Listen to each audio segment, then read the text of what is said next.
Good morning. Welcome to Unity of Port St. Lucie Sunday service. Welcome to everyone here and those of you out there in YouTube land. Please stand and join us as we sing our opening song, One Light.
As you sit back in your chairs and relax, settle in for the service, I ask you to join our hearts and minds together as we pray our prayer for inner peace. Creator of all that is, I open my heart and mind this morning to the presence of God that is within me and in everyone and everything, that one power and one presence. I let God's peace fill my being. In this presence, I am peaceful, poised, confident, and strong. I relax in God's loving care and release all my cares, knowing that God is upholding me and sustaining me in all that I do. God's presence calms me, quiets the storms around me, and leads me to a place of perfect peace. As I center myself in that peaceful presence this morning, I let go of every concern and relax in the safety of God's love and in the love of those around me. I find Unity of Port St. Lucie a sanctuary of love and peace, and I am open and receptive to receive all it has to soothe my mind and soul this day. And so it is. Please join me in our mission statement to develop our spiritual connection with God through prayer, education, and service. And our vision, Unity of Port St. Lucie is an expanding community for personal healing and spiritual growth. And please join us in our congregational song, O Little Town of Bethlehem.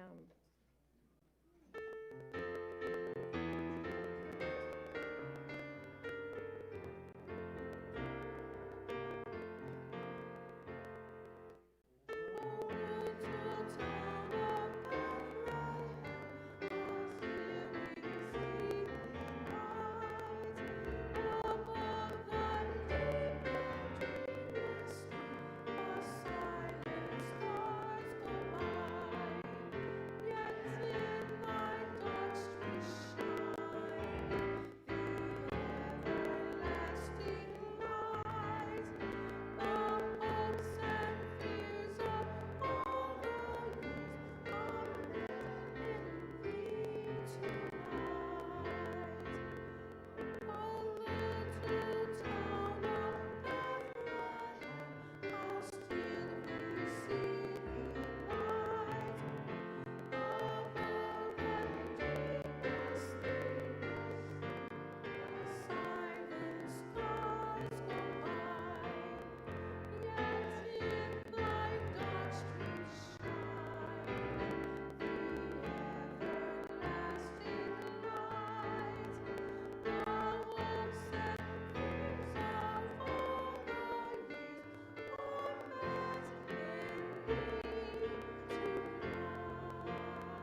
John, when you send the bonus for the graphics department for the year, thank them for the numbering on the music slides as well. Don't worry, my credit goes to Renee. Okay.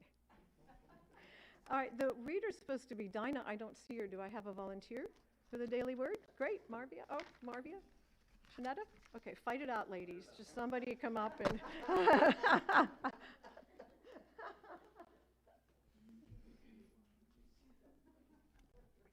Good morning. The word for today is love. Love lights my way. In this Advent season, as I prepare my heart for the rebirth of my inner Christ child, I take a moment to connect with the spirit of love within. Sometimes this season may seem to be about presents, food, and celebrations, but it's really about love. Love is the power upon which the whole world revolves, especially at this busy time of year. I want to stay attuned to the love of the Christ within. Through this reciprocal power, the love I give returns to me abundantly. Love transcends all, transforming any perceived negativity into a blessing. I express love in all my words and actions. I may have a plate of homemade food or send a heartfelt note of appreciation. Whatever I do, I let the love of my heart be my guide. And in Mark 12:31 it says, "You shall love your neighbor as yourself. There is no other commandment greater." Let us repeat our affirmation for the day. It's my way. Let us prepare for meditation by singing Surely the Presence.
The presence of the Lord is in this place, friends.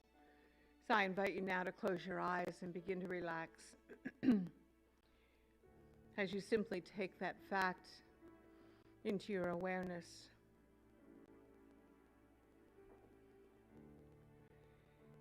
This, the third Sunday of Advent, is the Sunday of love.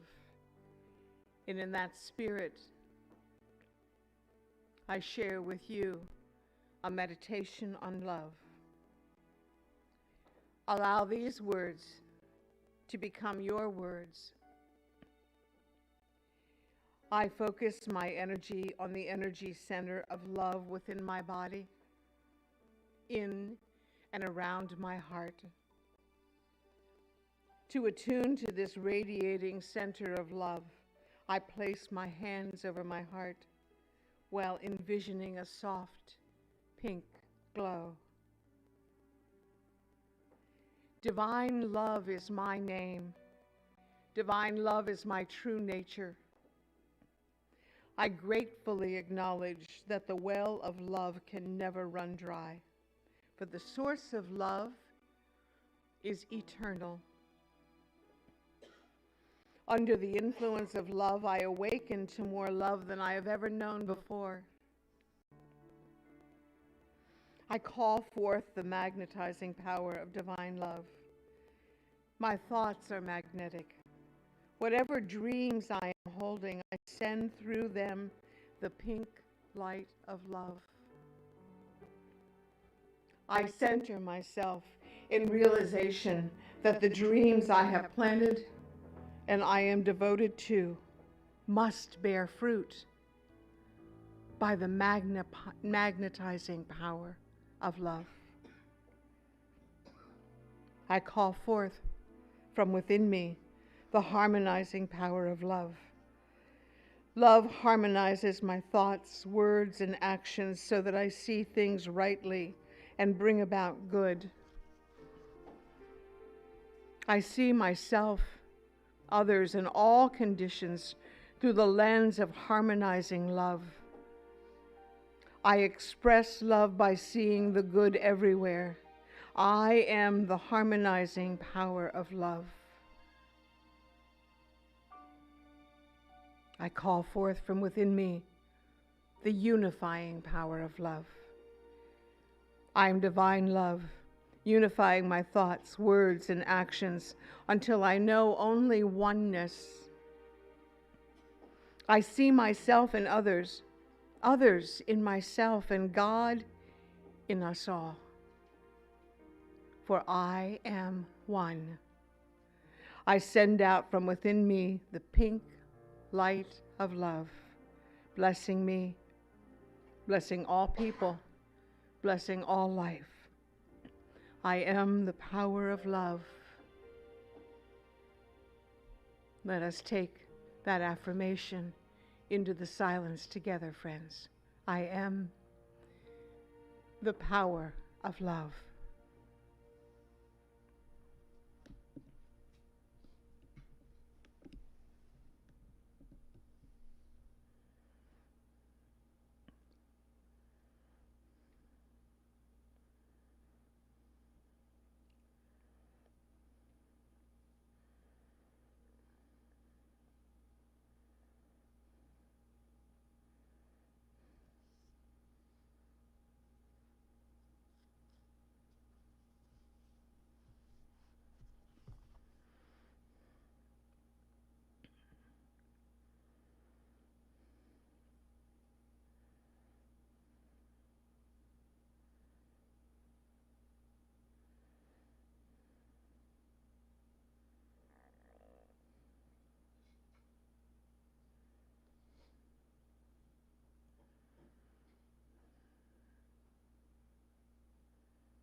And now, very slowly,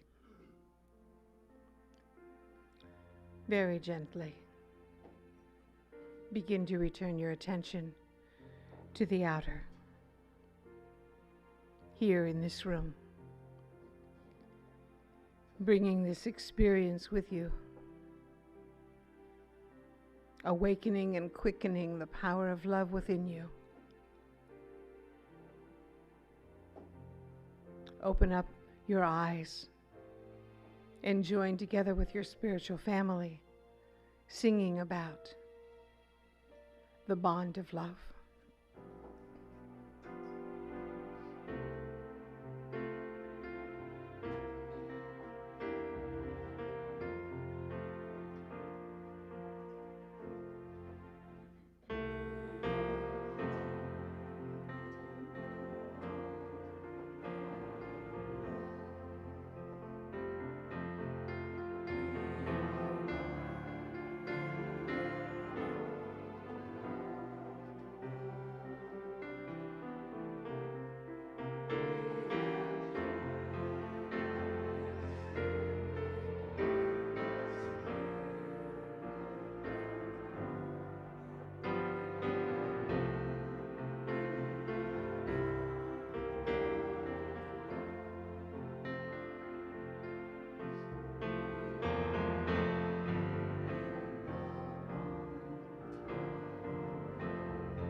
I want to start off by saying thank you to everybody who had a hand in decorating this place.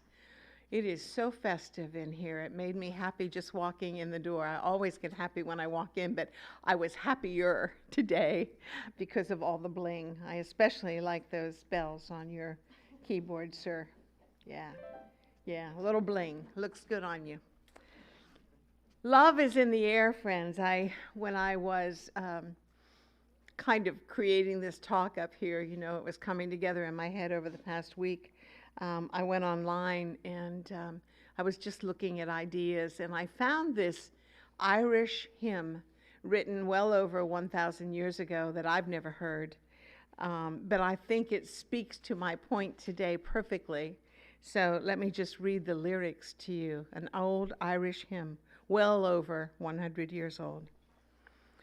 Love came down at Christmas. Love all lovely. Love divine. Love was born at Christmas. Stars and angels gave the sign. Worship we the Godhead. Love incarnate, love divine. Worship we our Jesus, but wherewith for sacred sign? Love shall be our token. Love shall be yours, and love be mine. Love to God and all men. Love for plea and gift and sign. What a sweet hymn. Love rained down on Christmas Day. That makes sense to me. Well over 2,000 years ago, and of course we don't really know the date. We're not even sure it was December. We know in all likelihood it was during the winter season.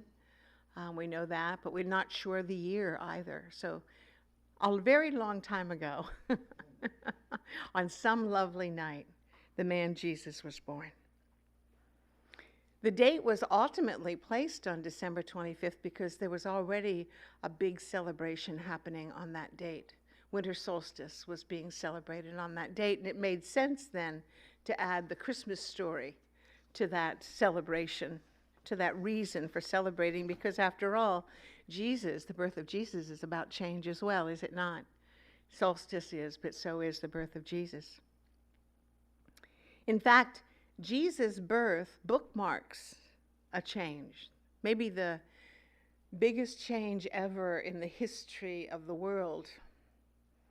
Jesus, the man, came to demonstrate the potential in all of us. And in that demonstration, Jesus ushered in a new age, a new way of looking at things. All the scrolls that were written about his ministry were put together in a book called the New Testament for a reason. It was a new way of thinking that God was love, that the Christ lived within, that heaven was here.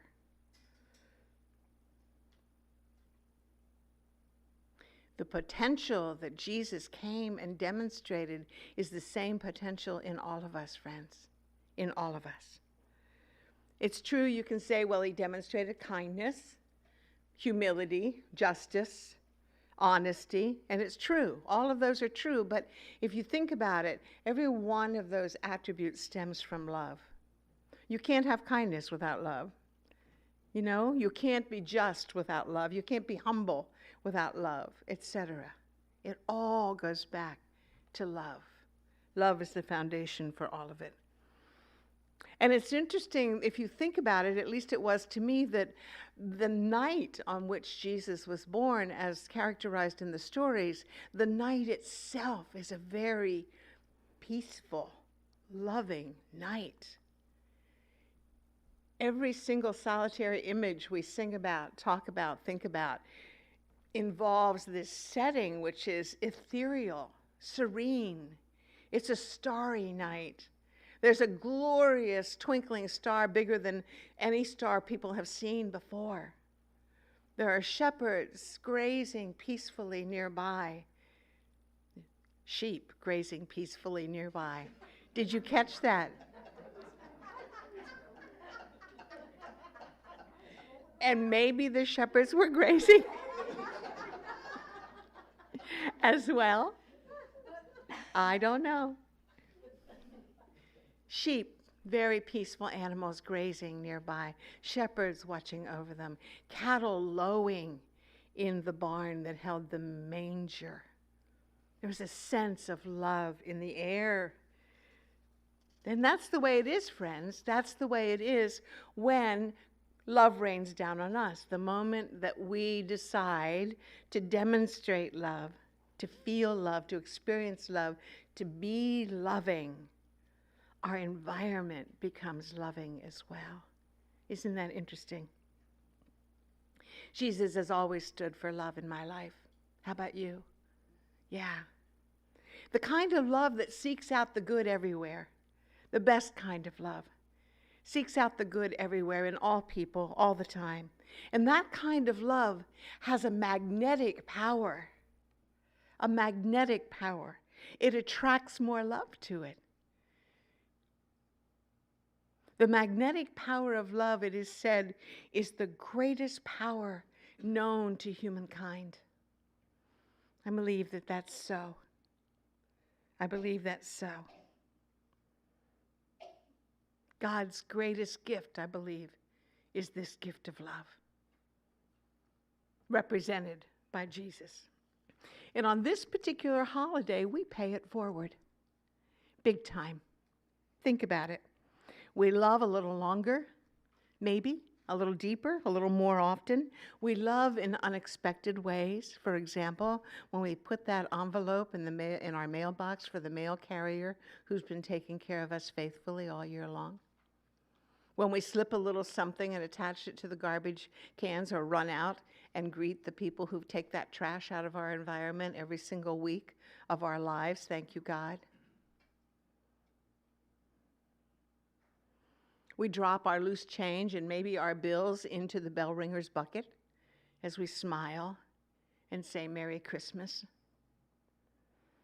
We buy tours for tots. We bake cookies for our neighbors and our friends.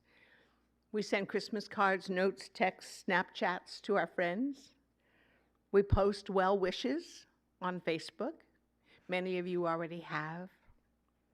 We sing along to songs on the radio at the top of our lungs, out loud, even when we're just in our homes alone, do we not? Driving down the road. We smile at the lights and the decorations. In fact, we drive out of our way to seek them out. I have a date with some friends in my neighborhood on Friday to have an early dinner on the ocean and go look at this mansion over there that's famous for the lights that they put out. Several of you are and that didn't happen when I used to live here. I can't wait to see it. We go out of our way. We go out of our way during this time of year to put smiles on our faces, do we not? Love is in the air, the very air we breathe. There is no getting around it, and why would we want to? I'm grateful that human beings have celebrated the birth of Christ all these years, extraordinarily grateful, and I'm certain that it will continue forevermore, for as long as humankind exists. Celebrating love, with love, celebrating lovingly, celebrating the Christ. And we give in this way the gift of ourselves just like Jesus gave. Mr. Fillmore, in a talk at Fillmore Chapel on the grounds at Unity Village back in 1911, I was looking at some of his early Christmas talks for inspiration this week, and I just enjoyed them. And at one point, he reminded people that Jesus, the man, didn't leave us a single dollar. He didn't create a piece of art. He didn't build a high-rise. He left us nothing material. And yet, well over 2,000 years later, we still celebrate his birth. And the only thing he ever gave was himself. And that's what we do, particularly during this holiday season. We give of ourselves, the greatest gift of all. The true spirit of Christmas isn't in the gifts that we give and receive, the material gifts. It's in this goodwill, this spirit of goodwill, this love that we experience. And look at us. Look how ingenious we are. Because every single solitary one of us, I bet, with very few exceptions, if any, plans to watch at least one Christmas classic movie this season. And some of them we have seen a gazillion times, and yet we plan to wrap our favorite Afghan around ourselves or our quilt, prepare a cup of tea, a cup of hot chocolate, sit down and prepare to watch It's a Wonderful Life one more time. Love, it's about love, friends. We seek out ways to feel it, to experience it. That's what they do for us, those classics. When George's friends come to his rescue, we cry. We cry. I had a dear friend on one of my online classes this week remind me, because I cried about something, what a gift that crying was. Marvia, thank you very much. Because those crystallized representations of stress or fear are released. They're washed away. We have cleansed in some way when we cry. Our hearts open up and we release. What a blessing crying is. When Scrooge wakes up on Christmas morning and becomes uncharacteristically generous, we cry. I know it's coming and I still cry because it touches my heart. And I've chosen to watch it for that very reason. When Charlie Brown's friends decorate that ugly little tree, right? When I went for my tree at Lowe's, I actually heard a woman come in and ask the man on duty whether he had a Charlie Brown tree. Apparently, some people go looking to buy them. Give me an ugly Christmas tree, she said. When the Grinch's heart softens, when he hears the people singing Christmas carols, and his heart softens, and he immediately makes amends for all the nasty things he's done, we cry. When Rudolph, the red-nosed reindeer, my daughter's favorite movie, Lisa, if you're listening, I got that. We had a big discussion about this at Thanksgiving. When Rudolph becomes a hero finally, and Santa's favorite, as they go to the island and pick up all the misfit toys and find loving homes for them, we cry.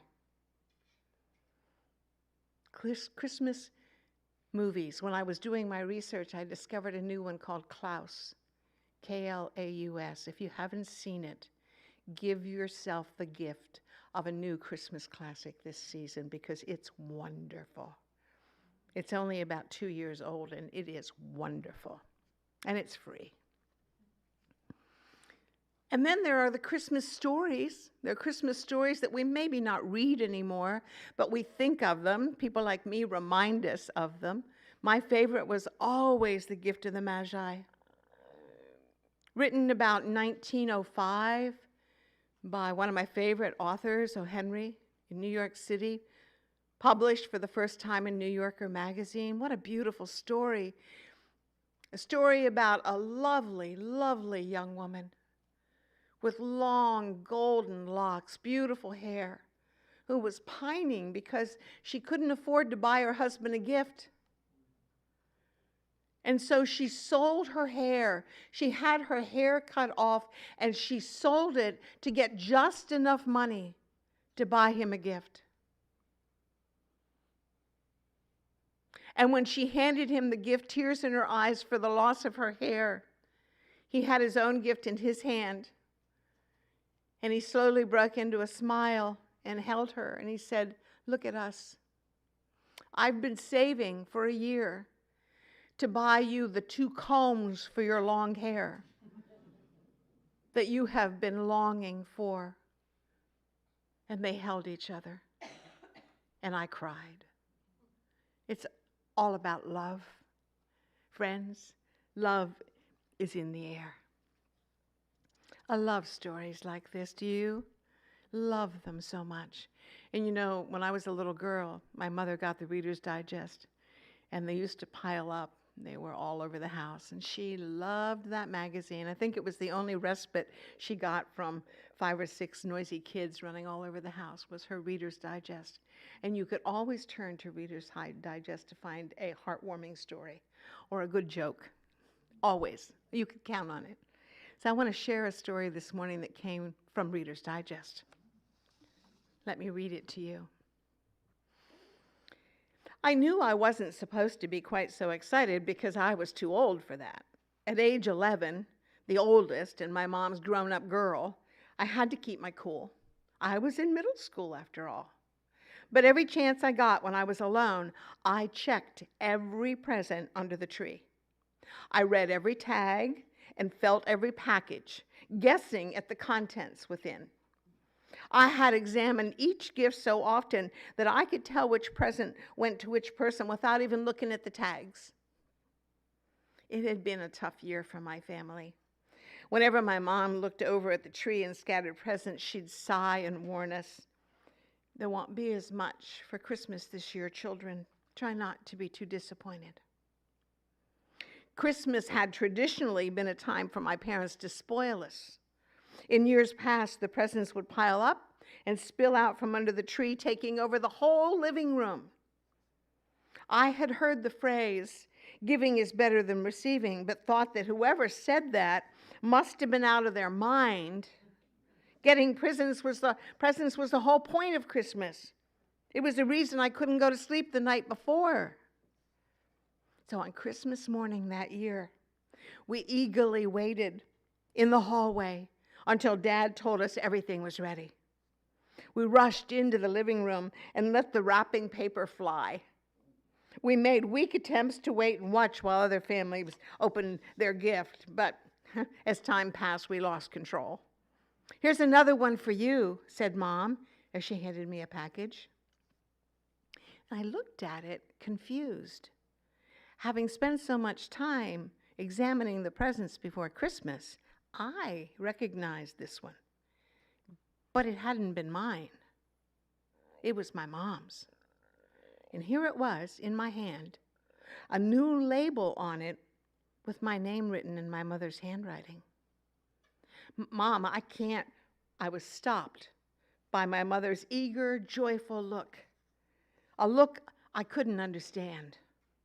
"Let's see what it is, honey. Hurry, open it up." It was a blow dryer. This might not seem like a big deal to you, but to me, it was way more. Being an 11-year-old girl, I was stunned. In my world, where receiving outweighed giving by light years, my mother's act of selflessness was incomprehensible. It was a huge act. Tears filled my eyes, and I thought in disbelief about how much my mom must love me to give up her Christmas so that I could have one more gift. I've always remembered that Christmas. It had such an impact on me. As an adult with children of my own, whom I adore, I can now understand my mother's actions. I see how she was not giving up her Christmas, as I thought, but was finding even greater joy in her Christmas, because giving truly is better than receiving. My mother's simple act meant the world to me. Those are the kinds of stories we hear at this time of year, because love is in the air. I love these classics, all of them. So today I simply ask you to acknowledge it. Just acknowledge it. I hope I brought it up to your awareness, put it right there in the front of your consciousness, so that you remain aware of the fact that there is so much love in the air right now. It's palpable.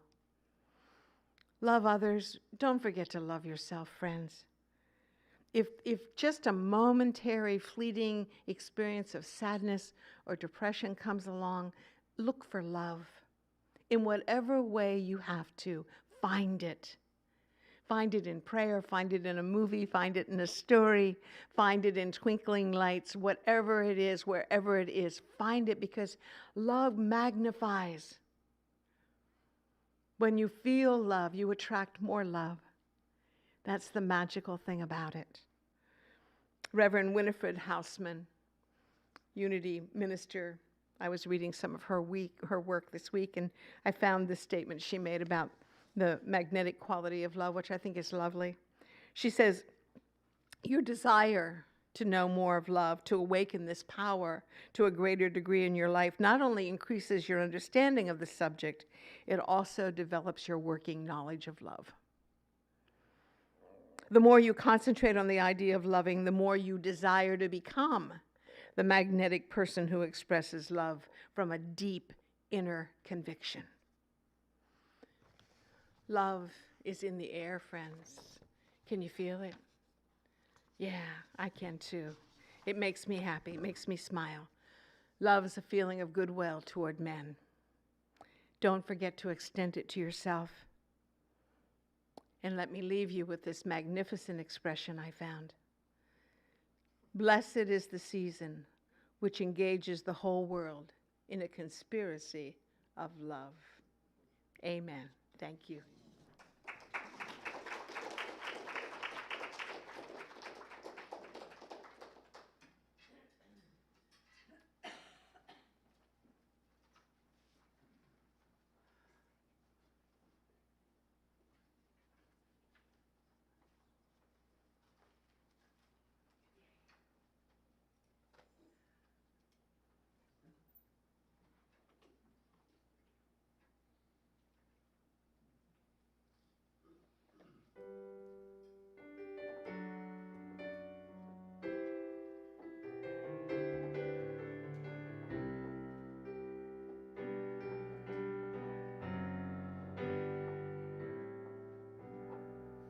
There's a calm surrender to the rush of day, when the heat of a rolling wave can be turned away.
Thank you, Jeff and Linda. Beautiful. And thank you, Reverend Linda. And the English teacher in me just has to say, if you're looking for another story that you're not familiar with, a great Christmas story, The Luck of Roaring Camp. It's about a baby born in an Alaskan gold mining camp back in the 1850s. I'll tell you that much. It's worth it. The Luck of Roaring Camp. They named the baby Luck after it's born. Always did that at Christmas with my kids. So now's the time in the service when we take out our gifts, our tithes, our offerings. We hold them in our hands. We bless them with our energy as we say together, divine love through me blesses and multiplies all that I am, all that I give, and all that I receive. I give in love because I love to give. Okay, Estelle, right? No, Nancy, sorry, Nancy. And Estelle, okay.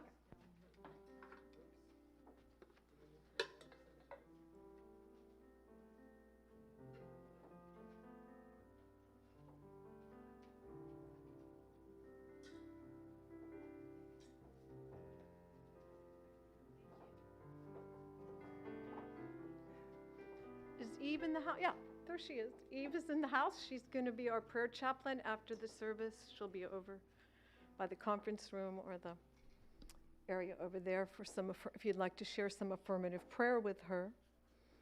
Spiritual discussion group, we're going to get back on schedule, and it will be the first and third Tuesday of this month.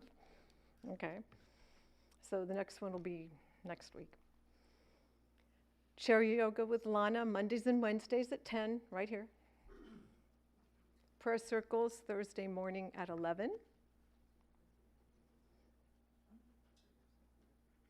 And the Shepherd and Green Holiday Show, Let It Show, is next Sunday at 7. Do either of you have an announcement about that of any kind? No? Okay, you can see Linda Shepherd after the service or me to get tickets in advance. Okay. And our Christmas Eve cantata service at 5 p.m. on Christmas Eve, which would be Friday of this week, correct? Yeah. Whatever, next week. And a new adventure, Caregiver Support Group, will start in January. It'll be the fourth Thursday of each month at 2 o'clock. Martha Creek is coming to the house. Oh, I can't wait. January 9th, she'll do the service, and then this is via Zoom, right? Okay. And then from 12:30 to 2, she'll do a workshop. Do not miss this woman. I've seen her many times, and I guarantee you, at some point that day, she will rock your world in a good way, but she will. She's just, 4 words, she changed my whole life around one day. So if you want to know the story, I can tell you separately, but yeah, she's amazing. Great Expectations, see? January 23rd and 30th, we're going to be doing a 2-part film discussion from Raising Your Inner Light. It's a great movie, and it's just one movie. We're breaking it into 2 parts because we'll want to stop and talk and stuff. Next Sunday, Reverend Linda will be in the house again. Okay, ladies, come on up.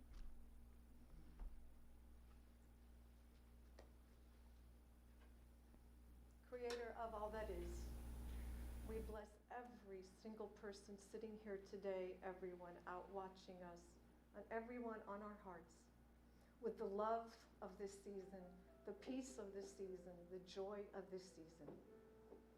And we thank each person for the gift they have given, and we bless it to your use through Unity of Port St. Lucie.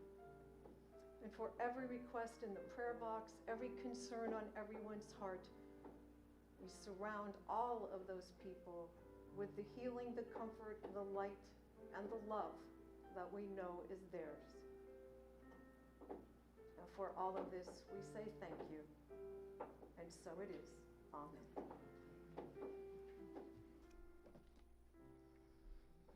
Okay, now, as president of your board of directors, board of trustees, I mean, it is my joy to present the next Lightworkers Award. So figuring out what to say about this person, I decided I'm going to say it like 4 words and you're going to know who it is. This person is the rock of Unity of Port St. Lucie. John Hayes. Come on. Oh, no. I know. He's going sneaky. We had an ad hoc board meeting because if we brought this up at the board meeting, Big Ears here would have been there. So that's why I wasn't here. no, we did a secret board meeting. You weren't in the house. No. Okay, so I made a list of stuff I know he's done, which is like long, and there's more, I know. He's the treasurer of the board. And how long have you been on the board now? 45 years? Something like that? Yeah, okay. Give or take. He's in the choir. Besides that, he's provided music for the service dozens of times over the years. He's one of the cleaners of our church. He does all handyman stuff. Sorry, Coco. Coco. He is the graphics department that we talk about. He also does all the constant contact stuff that you get, your daily newsletter, any special newsletters that come out. He does all the slideshow for the service. See, look, he's trying to be modest. As a personal thing, he is my advisor on the board. Like if something comes up, and it doesn't happen often, but I'm not sure what to do, or I have an idea, but I'm not sure it's the right idea, he's my go-to advisor. He's the person who greets any repairman or anything that happens here and makes sure that it goes according to our lease and contracts and all of that. He deals with Crown Plaza. And oh dear, this one is so huge. Those of you who were involved, if you remember the move from Razzle to here, this man coordinated it all, was here all the time and did everything. I did all that? You did. And to me, one of the coolest things is, he's one of the people I know in my life the most who embody all 5 Unity principles. Thank you. Thank you. We love you. We honor you. Thank you. Thank you. Thank you so much. I appreciate that. Love you, John Hayes. Love you too. Ooh. Ooh. Ooh. Is it wine? It's not wine. Okay, sorry. But, we've all got the Christ within us. You could work on that. Okay. Thank you.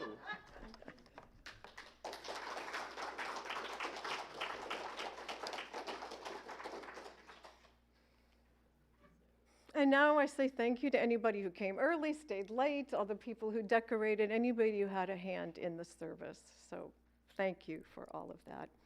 And now please join us as we sing our closing song, the Peace Song.